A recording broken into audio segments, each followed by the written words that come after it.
Bonjour les CM2.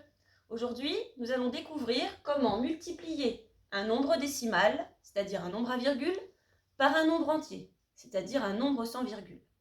Et pour ça, j'ai imaginé que Monsieur Feuilly vient d'acheter 25 ballons qui coûtent chacun 2,76 €, c'est-à-dire 2,76 €. Ce que l'on veut savoir, c'est combien Monsieur Feuilly vient de dépenser.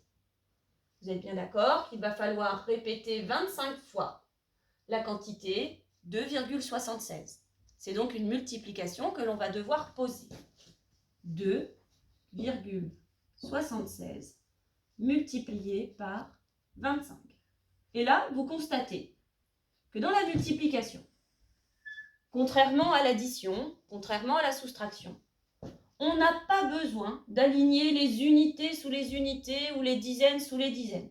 La multiplication, c'est le plus facile. On ne s'occupe pas de la virgule dans un premier temps et on fait comme si on avait 276 fois 25 à multiplier. Juste à la fin, on aura une petite chose à ne pas oublier, évidemment, la virgule. Ici, puisqu'on multiplie par 25, on aura deux étages. Le premier étage, on multipliera par 2. Et le deuxième, par 5. Et au deuxième étage, on multipliera par 20. Il ne faudra donc pas oublier le 0 du deuxième étage. On peut le mettre dès maintenant pour multiplier par 20. Et c'est parti. 5 fois 6, 30. 5 fois 7, 35. Et 3, 38.